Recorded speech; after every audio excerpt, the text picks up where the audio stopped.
بسم اللہ الرحمن الرحیم۔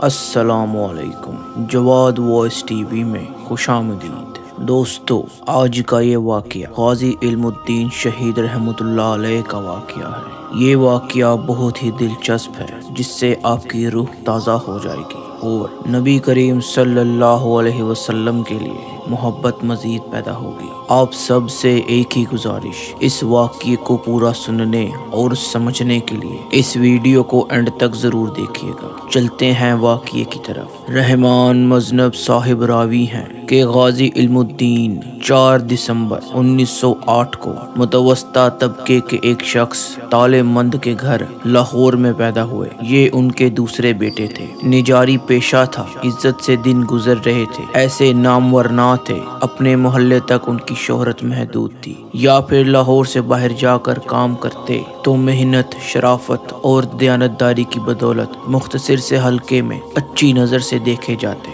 زندگی اس ڈھب کی تھی، صبح ہوتی ہے، شام ہوتی ہے، زندگی یوں ہی تمام ہوتی ہے۔ اس زمانے میں مسجد محلے کے بچوں کی ابتدائی درسگاہ تھی۔ تالے مند نے بھی اپنے بیٹے علم الدین کو مسجد میں بھیجا تھا کہ قرآن مجید پڑھے۔ علم الدین نے کچھ دن وہاں گزارے، تعلیم حاصل کی، لیکن وہ زیادہ تعلیم حاصل نہ کر سکے۔ قدرت کا کوئی راز تھا، ان سے ایسا کیا کام لیا جانا تھا جو عمل کی دنیا میں تعلیم سے بڑھ کر تھا، بلکہ تعلیم کا مقصود تھا۔ ان میں من جانب اللہ ایسا جوہر مخفی تھا جس کے بچے کو خبر نہ تھی، لیکن اس جوہر نے آگے چل کر وہ کام کر دکھایا جس سے انہیں تب و تاب جاودانہ میسر آئی۔ اس کام کا کوئی بدلہ نہ تھا۔ تالے مند کے 2 بیٹے تھے، محمد دین اور علم الدین۔ دونوں میں بڑا پیار تھا۔ علم الدین والد کے ساتھ کبھی باہر جاتا تو محمد دین کو قلق ہوتا۔ ایک دفعہ محمد دین نے علم الدین کے بارے میں ایک پریشان کن خواب دیکھا کہ علم الدین زخمی ہے۔ محمد دین بے چین ہوا اور چھوٹے بھائی کی خیریت معلوم کرنے سیالکوٹ پہنچا۔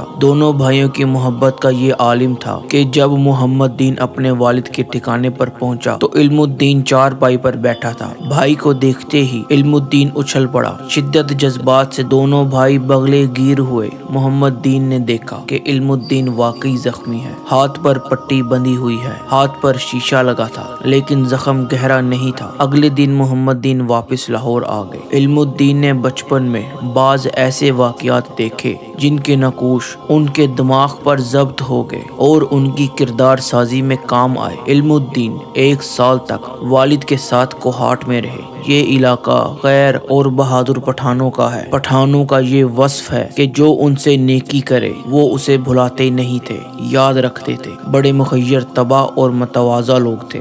محسن قرار کو واقعی صلہ دیتے تھے، جان تک نثار کر دیتے تھے۔ جب ہندو مصنف راجپال نے نبی کریم صلی اللہ علیہ وسلم کی شان میں گستاخی کرتے ہوئے رنگیلا رسول نامی کتاب لکھی تو اس کی اشاعت سے مسلمانوں میں غم و غصے کی لہر دوڑ گئی۔ ہر مسلمان کے دل میں ناموس رسالت صلی اللہ علیہ وسلم پر قربان ہونے کی امنگ ابھر گئی۔ انگریزوں نے مسلمانوں کے جذبات کی پیش نظر راجپال کے خلاف مقدمہ دائر کیا، لیکن عدالت نے اسے بری کر دیا۔ غازی علم الدین ان تمام حالات سے بے خبر تھے۔ ایک روز حسب معمول کام پر گئے ہوئے تھے۔ غروب آفتاب کے بعد گھر واپس جا رہے تھے تو دلی دروازے میں لوگوں کا ہجوم دیکھا۔ ایک جوان کو تقریر کرتے دیکھا تو رکے، کچھ دیر کھڑے سنتے رہے، لیکن کوئی بات پلے نہ پڑی تو قریب کھڑے ایک صاحب نے انہوں سے دریافت کیا کہ یہ کیا مسئلہ ہے، تو انہوں نے علم الدین کو بتایا کہ ایک ہندو راجپال نے ہمارے نبی صلی اللہ علیہ وسلم کے خلاف کتاب چھاپی ہے، اس ملعون کے خلاف تقریر ہو رہی ہے۔ وہ دیر تک تقریر سنتے رہے۔ علم الدین کی زندگی کے تیور ہی بدل گئے۔ پھر ایک دفعہ غازی علم الدین نے خواب دیکھا۔ ایک بزرگ فرماتے ہیں، علم الدین جلدی کرو، راجپال تمہارے ہی ہاتھوں قتل ہوگا، قدرت نے یہ سعادت تمہارے ہی مقدر میں لکھی ہے۔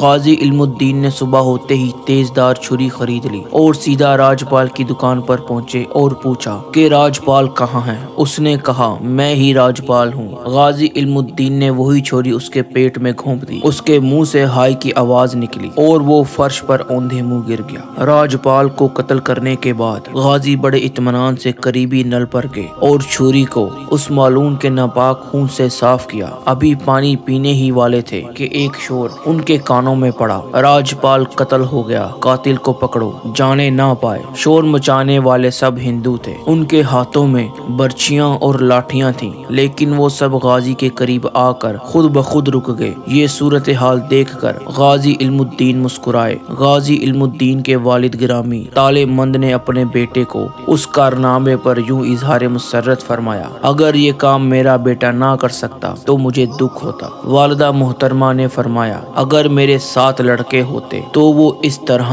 تحفظ ناموس رسالت کے لیے قربان ہو جاتے تو میں زیادہ خوش ہوتی۔ غازی نے خود کو پولیس کے حوالے کر دیا۔ راجپال کی لاش ہسپتال بھجوا دی گئی۔ اس کے قتل کی خبر آنن فانن پورے شہر میں پھیل گئی۔ رات گئے تک اخبارات فروخت ہوتے رہے۔ سب ہندو ہسپتال کے باہر جمع ہو گئے۔ مسلمان بھی پولیس اسٹیشن کے باہر غازی علم الدین کی ایک جھلک دیکھنے کے لیے بے تاب تھے۔ مسلمان اخبارات کا مطالبہ تھا کہ غازی علم الدین کو رہا کر دیا جائے کیونکہ اس نے حرمت رسول کی پاسداری کی ہے۔ غازی علم الدین پر مقدمہ چلتا رہا۔ عدالت نے انہیں سزائے موت کا حکم سنایا۔ علامہ اقبال اور محمد علی جناح نے انہیں بچانے کی سر توڑ کوشش کی، لیکن سزائے موت کا حکم برقرار رہا۔ ایک دفعہ کسی نے غازی سے کہا کہ تم اقبال فعال نہ کرو تو آپ نے جواب دیا، تم لوگ مجھے جام شہادت سے محروم رکھنا چاہتے ہو، میں تو ہر جگہ یہ اعلان کروں گا کہ راجپال کو میں نے قتل کیا ہے۔ ایک جان کی کیا بات ہے، اگر مجھے 10 جانیں مل جائیں تو میں وہ بھی ناموس رسالت کی پاسداری پر قربان کروں گا۔ یہ قتل میرے نامہ اعمال کا اعزاز ہے اور میں اس اعزاز سے محروم ہو کر حضور اکرم صلی اللہ علیہ وآلہ وسلم کے دربار میں حاضر نہیں ہو سکتا۔ میاں والی شہر میں ایک مجذوب رہتا تھا جو کسی سے بھی بات نہیں کرتا تھا۔ جب غازی علم الدین میاں والی جیل میں منتقل ہوئے، اس رات وہ مجذب گلی کوچوں میں دوڑتا پھرتا تھا اور بلند آواز میں نعرے لگاتا تھا، لوگو تمہیں مبارک ہو، تمہارے پاس ایک عاشق رسول آ رہا ہے۔ وہ رات اس مجذوب نے یوں ہی گزار دی اور پھر غائب ہو گیا۔ جب جیل میں غازی علم الدین کو پھانسی کا حکم سنایا گیا تو ان کے جسم میں مسرت کی لہر دوڑ گئی، چہرہ ٹمٹما اٹھا اور وہ شعر گنگنانے میں محو ہو گئے۔ بے تاب ہو رہا ہوں فراق رسول صلی اللہ علیہ وسلم میں، ایک دم کی زندگی بھی محبت میں ہے حرام۔ پھانسی کی سزا سننے والا شخص جتنا بھی دلیر ہو، پھانسی کی سزا کا اعلان ہو جانے کے بعد اس کا وزن ضرور گھٹتا ہے، بڑھتا نہیں۔ لیکن عاشق رسول صلی اللہ علیہ وسلم غازی علم الدین کا وزن 22 مئی 1929 کو 128 پاؤنڈ تھا اور شہادت کے دن ان کا وزن 140 پاؤنڈ کے قریب تھا۔ یہ دنیا کی انوکھی مثال ہے۔ 31 اکتوبر 1929 بروز جمعرات میاں والی جیل ہی میں اس مرد مجاہد کو تخت دار پر چڑھانے کا اہتمام کر لیا گیا۔ آپ نے 2 نوافل ادا کیے اور بڑے اطمینان اور وقار کے ساتھ تخت دار کی طرف بڑھے اور پھندے کو چومتے ہوئے خوشی سے زیب گلو کر لیا اور درود سلام پڑھتے ہوئے جام شہادت نوش کر کے حیات جاوداں پا گئے۔ جس دھج سے کوئی مقتل میں گیا وہ شان سلامت رہتی ہے۔ یہ جان تو آنی جانی ہے، اس جان کی کوئی بات نہیں۔ علامہ اقبال نے جب جنازے کی کیفیت دیکھی اور شہید کے چہرے کی زیارت سے فیضیاب ہوئے تو فرمانے لگے، ہم باتیں ہی کرتے رہے اور ترخان کا بیٹا ہم سے بازی لے گیا۔ غازی علم الدین کو لاہور میں چبرچی کے بالکل نزدیک میانی صاحب کے قبرستان میں دفن کر دیا گیا۔ خاک ہو کر عشق میں آرام سے سونا ملا۔ جان کی اکسیر ہے الفت رسول اللہ کی۔ صاحبزادہ خورشید احمد گیلانی رقم تراز ہیں۔ غازی علم الدین کا مقصود دیکھیے، نہ چلہ کیا، نہ مجاہدہ، نہ حج کیا، نہ عمرہ، نہ دیر میں نقشہ کھینچا، نہ حرم کا مجاور بنا، نہ مکتب میں داخلہ لیا، نہ خانقاہ کا راستہ دیکھا، نہ کنزو قدرو کھول کر دیکھی، نہ رازی و کشاف کا مطالعہ کیا، نہ حزب البحر کا ورد کیا، نہ اسم اعظم کا وظیفہ پڑھا، نہ علم و حکمت کے خم و بیچ میں الجھا، نہ کسی حلقہ تربیت میں بیٹھا، نہ کلام و معنی سے واسطہ رہا، نہ فلسفہ و منطق سے آشنا ہوا، نہ مسجد کے لوٹے بھرے، نہ تبلیغی گشت کی، نہ کبھی شیخی بھگاری، نہ کبھی شوخی دکھائی۔ اس پاک بازی کا ضبط نہیں، محبوب حجازی سے رابط تھا۔ وہ تسبیح بدست نہیں، وہ مسند آرا نہیں، فقیر سر راہ تھا جس زمانے میں یہ رسوائے زمانہ کتاب لکھی اور چھاپی گئی۔ شہر لاہور میں ظاہر ہے حق ہو کے زلزلے ہوں گے، علم و فضل کے چرچے ہوں گے، تقریر و تحریر کے ہم ہمیں ہوں گے، واز نصیحت کے غلغلے ہوں گے، ادیبیوں کے خطبیوں کے تنتنے ہوں گے، لیکن شاطم رسول کو اسفل السافلین میں پہنچانے کی سعادت کسی صوفی باصفا، کسی امام ادب و وانشا، کسی خطیب و شیلانو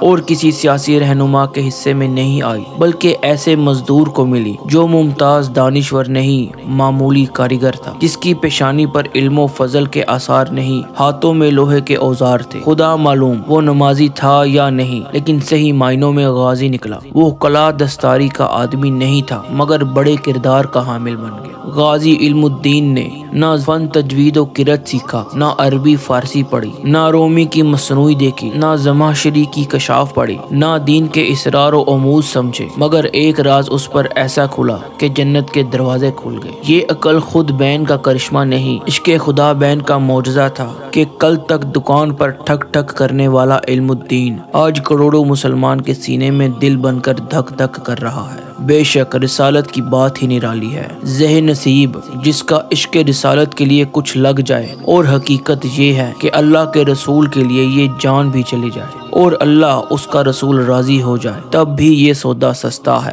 دعا ہے کہ اللہ تعالی ہم سب کو اس واقعے سے سبق حاصل کرنے کی توفیق عطا فرمائے، آمین یا رب العالمین۔ دوستو میرا یہ سچا واقعہ کیسا لگا؟ کومنٹ باکس میں اپنی رائے کا اظہار ضرور کیجیے گا۔ جواد وائس ٹی وی کو اگر تو اب تک سبسکرائب نہیں کیا تو میرے چینل کو جلد از جلد سبسکرائب کر لیجیے تاکہ میرے آنے والی ہر ویڈیو آپ تک سب سے پہلے پہنچ سکے۔ ملتا ہوں اگلے واقعے میں۔ السلام علیکم۔